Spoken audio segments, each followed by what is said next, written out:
The Mystery of BELICENA VILLCA. Second Book. The Letter of BELICENA VILLCA. Third Day.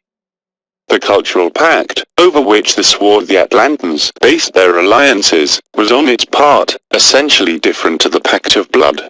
Such agreement was founded in the perpetual maintenance of a cult. To be clear, the fundament of the alliance consisted in the indeclinable fidelity of a cult revealed by the swarthy Atlantans. The cult demanded the unconditional worship of the members of the native populace to a god and the fulfillment of his will, which would be manifested through his representatives, the priestly caste formed and instructed by the swarthy Atlantans. Should not be interpreted with this that the swarthy Atlantans initiated the native populaces in the cult of their own god due that they affirmed to be the terrestrial expression of God, which was the creator god of the universe. They, said to be inherent to God and to have a higher destiny, to comply on the earth. Additionally to the destruction of the work of the white Atlantans, their own mission consisted in the establishment of a great civilization from which would emerge, in the end times, the chosen people of God, also inherent with this, which would reign over all the countries of the earth. Some angels, that the damn white Atlantans denominated traitor gods of the spirit, would support the chosen people with all their power. But was written that such synergy could not be fulfilled without the expulsion from the earth of the enemies of the creation, who try to discover the plans of God to men and make them rebel and drawn aside from his designs. Then would overcome the final battle between the sons of the light and the sons of the darkness, that is to say, between those who worships the creator God with the heart, and those who comprehends the serpent with the mind. In sum, the swarthy Atlantans were the expression of God. They didn't propose themselves as the object of the cult, neither exposed to the native populace as their concept of God, which would be reduced to an auto-vision that the creator God would experience since his manifestation in the swarthy Atlantans. Otherwise, they revealed to the native populace as the name and the aspect of some celestial gods, which were not but faces of the creator God, other manifestations of him in heaven. The stars of the firmament, and all the visible or invisible celestial body, expressed to these gods. According to the particular psychology of each native population would be then, the revealed God. To some of them, the most primitives, would be shown God as the sun, the moon, a planet or star, or a particular constellation. To others, more evolved, would be told, in that or such star resided the god of their cults. In this case, they were authorized to represent their god through a fetish or idol which symbolized his hidden face, which was perceived by the priests in his astral residence. Anyway, being God a star, or behind a star, or manifested in the surrounding world, in the whole creation, in the swarthy Atlantans, or in any other priestly caste, the materialism of such conception is evident. Just by deepening a little on it would become patent the matter, placed always as a real extreme of the creation of God, when not as the same substance of God, constituting the natural reference of the gods, the essential support of the divine existence. It is undoubtedly that the swarthy Atlantans worshipped the potencies of the matter, because all which was sacred for them, such indications, for example, that they signalized to the native populaces in the cult, was founded in the matter. In fact, the sanctity which was obtained by the priestly practice, proceeded from an inexorable sanctification of the body. And the consequent power, demonstrative of the priestly superiority, consisted in the dominion of the forces of the nature or, in a last instance, of every force. But, the forces were not but the manifestations of the gods. The forces emerged from the matter or were guided by it, and its formalization was equivalent to its deification. This is, the wind, the fire, the thunder, the light, could not be nothing else but gods or the will of the gods. The dominion of the forces was, in this way, a communion with the gods. And for this reason the highest priestly sanctity, which was demonstrated by the dominion of the soul, being this conceived as body or as force, meaning also the most abject submission to the potencies of the matter. The movement of the stars denoted the act of the gods. The divine plans were developed with such movements in which every rhythm, period, or cycle, had a decisive meaning for the human life. Therefore, the swarthy Atlantans divinized time under the form of the astral or natural cycles, and they transmitted to the native populaces the beliefs in the eras or great year. During a great year was concreted one part of the plan that the gods had plotted for the men, their terrestrial destiny. The last great year, which would last for approximately 26,000 solar years, would have started many years before, when the swan of the sky had approached to the earth and the men of the Atlantis saw descending the god Sanat. He came to be king of the world, sent by the sun god Tun, the father of mankind, who is son of the dog god Sin. The swarthy Atlantans glorified the moment when Sanat arrived to the earth, and they diffused among the native populations the symbol of the swan as a sign of such primordial remembrance. Thenceforth the symbol of the swan, and later of every palmate bird, was universally considered as an evidence that some determined native populace had concerted the cultural pact. It means that even though the worshipped god was different, Belino, Lug, Bran, Proteo, etc., the common identification with the symbol of the swan revealed the institution of the cultural pact. Subsequently, after the departure of the Atlantans, the struggle between the native populaces would be symbolized as the struggle between the swan and the serpent, because the conflict was between the followers of the symbol of the swan and those who understood the symbol of the serpent. Of course, the meaning of this allegory was only known by the initiates. The god Sanat had installed himself in the throne of the ancient kings of the world, existent since millions of years before in the Kara Palace of the White Island, subsequently known in the Tibet as Chang Shambhala, or Dajung. From there he had disposed to govern countless souls. Because the White Island was in the land of the dead, however, to the White Island only arrived the souls of the priests, of those who in all the eras had worshipped the Creator God. The king of the world chaired a white fraternity, or a white brotherhood, constituted by the holier priests, dead or alive, and supported in their work over mankind with the power of those mysterious angels, seraphim, Nephilim, that the white Atlantans qualified as traitor gods to the spirit of men. According to the white Atlantans, the seraphim Nephilim were only 200, but their power was such huge, that they reigned over all the occult hierarchy of the earth. They counted, to exert such power, with the authorization of the Creator God, and they were blindly obeyed by the initiated priest of the cultural pact, who were part of the occult hierarchy, or white hierarchy, of the earth. In sum, in Chang Shambhala, in the White Island, existed the white fraternity, on whose head were the seraphim Nephilim, and the king of the world. It must be clarified that the whiteness, predicated over the insular mansion of the king of the world, or his fraternity, was not referring to a racial quality of the dwellers or members, but to the illumination that unfailingly they would have in regard to the other men. The light, indeed, was the most divine thing, being the internal light, visible for the eyes of the soul, or the solar light, which sustained life and was perceived with the senses of the body. And this devotion shows, one more time, the metaphysical materialism which sustained the swarthy Atlantans. According to them, in the great that the soul evolved and elevated towards the Creator God, its light increased, that is to say, increased its aptitude to receive and give light, to become finally, in pure light. Naturally that light was something created by God, that is, a finite thing, the limit of the perfection of the soul, something that could not be overpassed without contradict the plans of God, without falling into the most abominable heresy. The white Atlantans, adversely, affirmed that in the origin, beyond the stars, existed an unlimited light, which could only be seen by the spirit. That infinite light was imperceptible to the soul.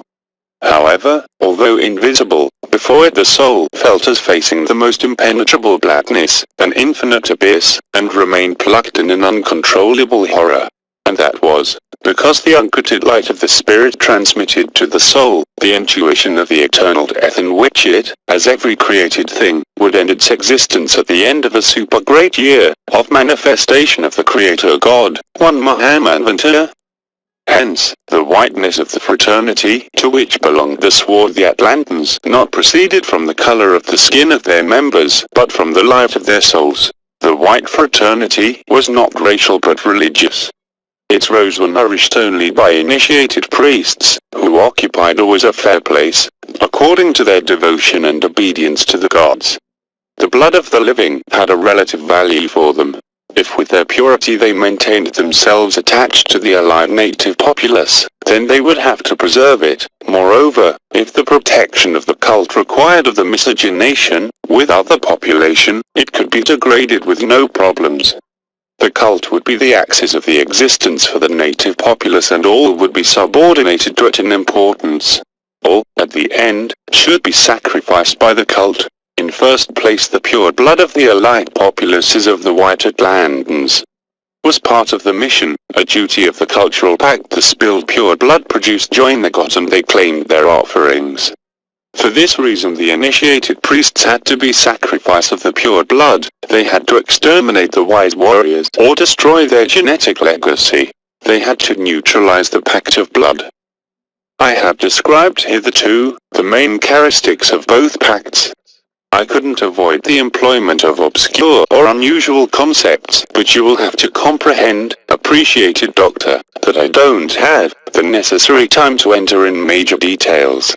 However, before to continue with the history of my people and my family, I will make a commentary referring to the consequences that the alliances with the Atlantans brought to the native populations. If in something stood out the priestly caste formed by the swarthy Atlantans, apart from their fanaticism and cruelty, was in the art of the deceit. They made, literally, any sacrifice if it contributed to the preservation of the cult, the fulfillment of the mission. Such high purpose that satisfied the will of the gods, justified any of the employed methods, and that converted them in masters of the deceit. And for this reason must not surprise that many times they simulated to be kings, or they shielded behind nobles and kings, if that favored their plans. But this can't confuse anyone. Kings, nobles and lords, if their acts aimed to maintain a cult, or if they affirmed the heresy of the wisdom, undoubtedly was treating about camouflaged priests, even if their social functions appeared to be the opposite. The principle to establish the alienation of an allied population of the Atlantans consists in the opposition between the cult and the wisdom. The sustenance of a cult to the potencies of the matter, to gods who situate themselves over men and approve their miserable earthly existence, to creator gods or determiners of the fate of men, puts automatically their worshippers in the mark of the cultural pact, being or not the priests at sight.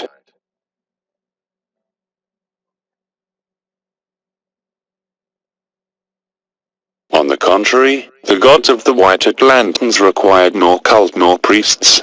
They talked directly in the pure blood of the warriors, and they, just hearing their voices, became wise. They had not came to comfort men in their miserable condition of being a slave in the earth, but to incite the human spirit to the rebellion against the creator god of the material prison, and recover the absolute freedom in the origin, beyond all the stars.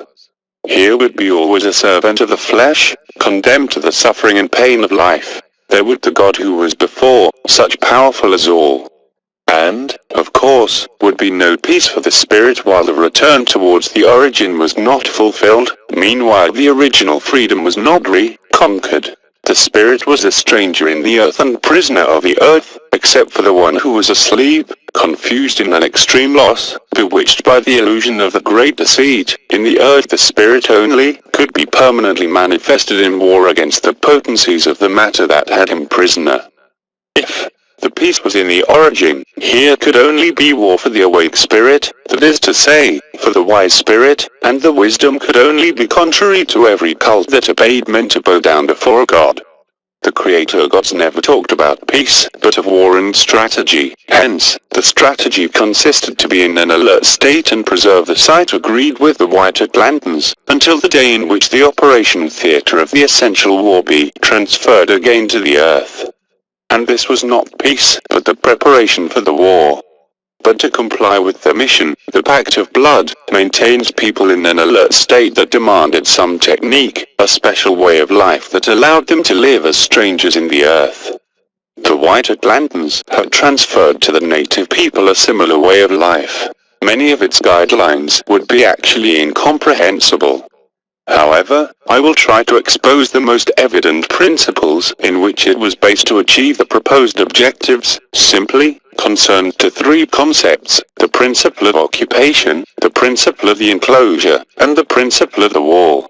Three concepts complemented by such legacy of the Atlantean wisdom, which were the agriculture and the animal breeding. In first place, the allied populations of the White Atlantans would never forget the principle of the occupation of the territory, and would have to prescind definitively from the principle of the property of the land, sustained by the followers of the swarthy Atlantans. In other words, the dwelt land was land occupied and not owned land. Occupied to whom? To the enemy, the potencies of the matter. The conviction of this main restriction would be enough to maintain the alert state, because the occupant populace was in this form conscious that the enemy would try to recover the territory by means of any type, under the form of native populations allies of the swarthy Atlantans, as another invader populace, or as the adversity of the forces of the nature. To believe in the property of the land, on the contrary, meant to put the guard down in front of the enemy, lose the alert state and succumb to its power of illusion. Understanding and accepting the principle of occupation, the native populaces could proceed, in second term, to fence the occupied territory or, at least, signalize its area. Why? Because the principle of the enclosure allowed to separate the occupied state from the enemy territory. Out of the occupied and fenced area was extended the territory of the enemy.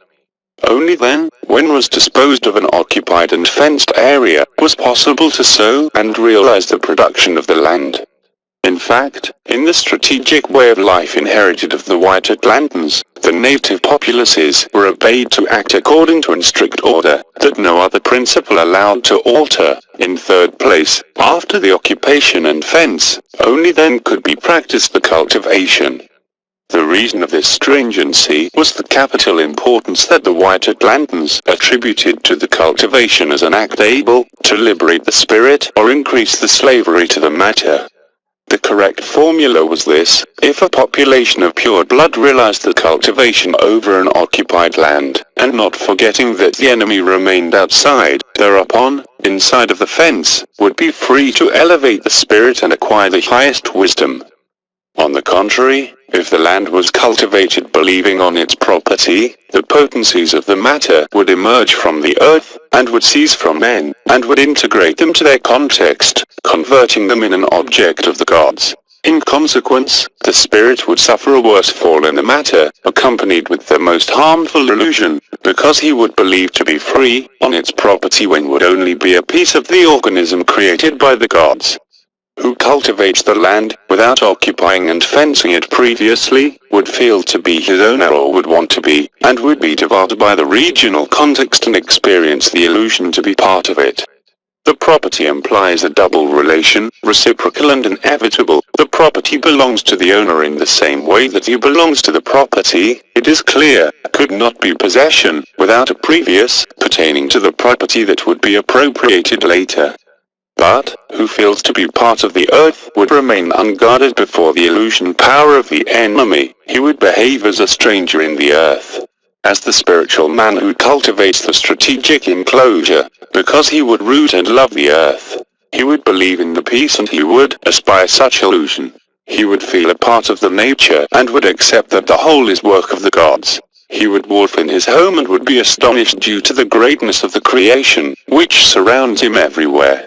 He would never conceive an exit of the creation. Before it, such idea would plunge him into an unnamed horror, because on it he would intuit an abominable heresy, an insubordination to the will of the Creator, which could end in unpredictable punishment.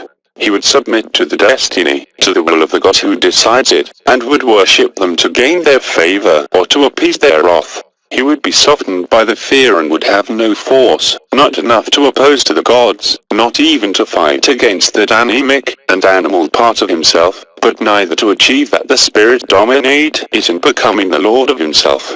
Finally, he would believe in the property of the land, but he would belong to the earth, and would comply step by step what is signalized by the enemy strategy. The beginning of the wall was the factual application of the principle of the enclosure, its real projection. According to the Lithic wisdom of the White Atlantans, there were many worlds where the spirit remained prisoner, and in each one of them the principle of the wall required a different concreteness. In the physic world, its correct application conduced to the stone wall, the most effective strategic fence against any pressure of the enemy. For this reason the native populaces, who were going to comply the mission, and participated in the Pact of Blood, were instructed by the White Atlantans in the construction of walls of stone as fundamental ingredient of their way of life. All who occupied and fenced the land to practice the cultivation, with the purpose to sustain the place of some work of the White Atlantans, had also to raise stone walls. But the elevation of the walls not depended only on the characteristics of the occupied land, but on its construction had to intervene secret principles of the Lithic wisdom, principles of the strategy of the essential war, principles that only the initiated in the mystery of the pure blood, the wise warriors, could know. It will be better understood the reason of this condition if I say that the White Atlantans advised to look with one eye to the wall and with the other to the origin, what would only be possible if the wall was referred in some way to the origin. The principle to establish the alienation of an allied populace of the Atlantans consists in the opposition between the cult and the wisdom, but what are the factual evidences, the concrete proofs, in other words, which is more evident to determine if it treats about a cult or wisdom? In every case, must be observed if there exists the temple or the wall of war, due to the practice of a cult, is inextricably associated with the existence of a corresponding temple. The temple is the factual fundament of the cult, its material extreme, and as the practice of the wisdom is inextricably associated to the existence of a strategic wall, the wall of war is the factual fundament of a strategic way of life, its material seat. This principle explains the fact that the wide fraternity have sustained in the earth, in every historic time, communities and secret orders, specialized in the construction of temples, which would closely collaborate with the priests of the cultural pact. And this explains also that fact that the lords of Agartha sustain, through the history, the orders of stone wall constructors, orders integrated exclusively by the white descendants of the White Atlantans, who dominate the Lithic wisdom and the strategy of the essential war.